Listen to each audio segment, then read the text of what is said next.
At a time when it seems like Hollywood style is really favoring the skinny again, Kelly Ripa's changing appearance is concerning fans. After Kelly and husband Mark Ripa shared a video on Instagram that was taken backstage at the Oscars over the weekend, fans are worried about her health, especially since in the past, she's made some pretty alarming comments about her daily diet. Mark is all dressed up in a tuxedo and matching bow tie, while Kelly is wearing a sparkling gold strapless gown. As the couple was seated backstage at the 2026 Oscars in the video shared to the official Live with Kelly and Mark Instagram account. This is the part of the show where all of the winners have to return to their seats because all the other nominees are up for awards, so they have to go back to their seats and can't come and talk to us, Kelly explained, letting her followers know that's why she and Mark had time to go live on Instagram. Instead of focusing on Kelly and Mark's backstage update, fans both in the comments of the Instagram post as well as on Reddit could only think about their concern for the long-running talk show host's health. This isn't new. She has always been petite, and she's been thin like this for many, many years. Very into fitness, and seems to always be on some sort of diet.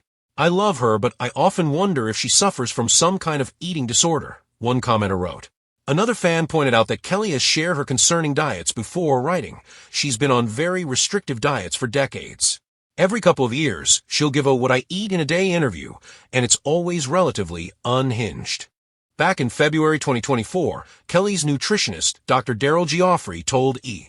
News that she starts her day by drinking a glass of water mixed with dehydrated greens, followed by a snack consisting of a green apple with almond butter as a snack after filming her morning show. Lunch isn't much more substantial. Typically, it's a salad, and so is dinner with a few extras thrown in. She'll add in some steamed vegetables or some sautéed vegetables or some grilled greens, he details. And she likes to have the vegetables in season because they're just better for you. And then she'll have a protein, and that could be grilled tofu or tahini or some fish protein. For most people, that diet would sound pretty restrictive, especially thinking about sticking to it in the long term. If it works for Kelly, that's what matters, but it makes sense that some fans are concerned about her at this point. The lights backstage at the Academy Awards were softer than the ones on stage, but they still revealed everything. Every shimmer, every shadow, every flaw. Kelly Ripa adjusted the fabric of her gold strapless gown, the sequins catching the light as she moved. She smiled automatically. Years of training, instinct, professionalism, but her eyes lingered on the reflection in the nearby monitor just a moment too long. Beside her, Mark Consuelos straightened his bow tie and grinned at the camera crew. "Ready?" he asked. Kelly nodded. She always was. Or at least, she always appeared to be. Chapter 1, The Live Moment. The phone camera flipped on. "Hey everyone," Mark said, cheerful as ever. Kelly leaned in, her voice bright, practiced. "This is the part of the show where all of the winners have to return to their seats." She explained the behind-the-scenes rhythm of the night, why they had this rare moment to go live backstage during the ceremony. It was light, casual, normal, but somewhere beyond the lens, the world was watching differently.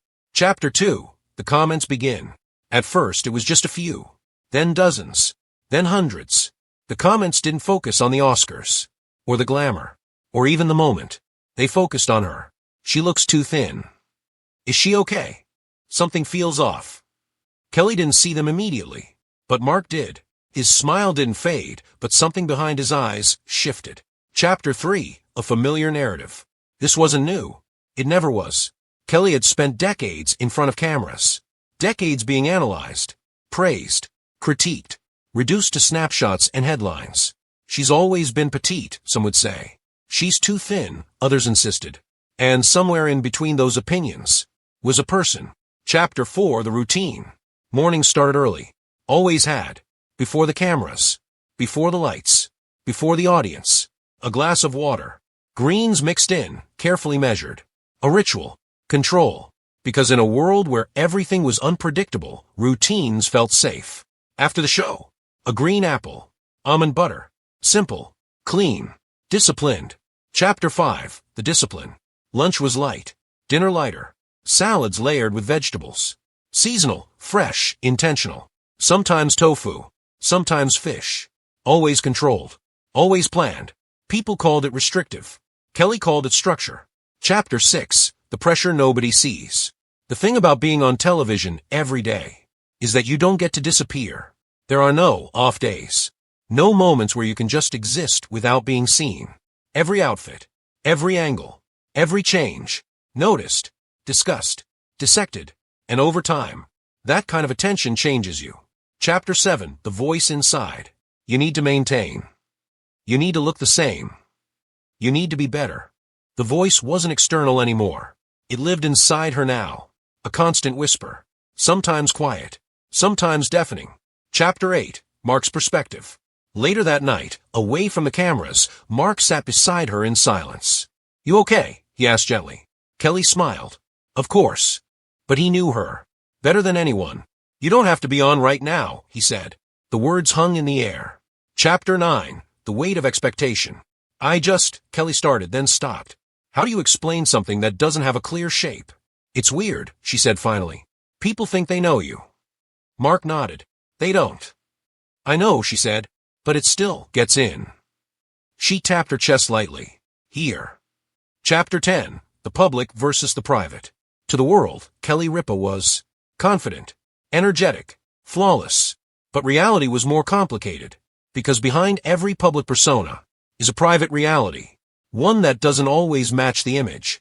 Chapter 11, The Breaking Point That Never Comes. People expect breakdowns, big moments, visible cracks, but that's not always how it works.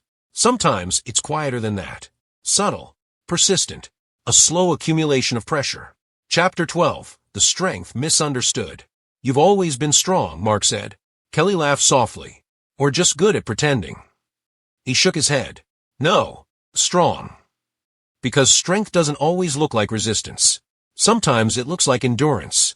Chapter 13, The Conversation. "Do you ever think about changing things?" Mark asked carefully. Kelly hesitated. "All the time." "And?" She looked down at her hands. "I don't know how." Chapter 14, The Illusion of Control. Control can feel like safety, like stability, like something solid in a world that constantly shifts. But sometimes, it's also a cage. Chapter 15, The Turning Point. The next morning, Kelly stood in front of the mirror again. Same reflection, same thoughts, but something felt different. Not fixed, not solved, just noticed. And sometimes that's where change begins. Chapter 16, Back to the Camera. When she returned to live with Kelly and Mark, nothing looked different. Same energy, same smile, same presence. But inside, there was a quiet shift. Chapter 17, The Audience Never Knows Everything. The show went on, as it always does. But the audience never sees everything. They see moments, clips, versions, not the full story. Never the full story. Epilogue, beyond the image. That night, Kelly stepped outside, away from the lights. The air felt different, real, unfiltered. She took a deep breath. And for once, there was no audience, no expectations, no commentary, just her. And that was enough.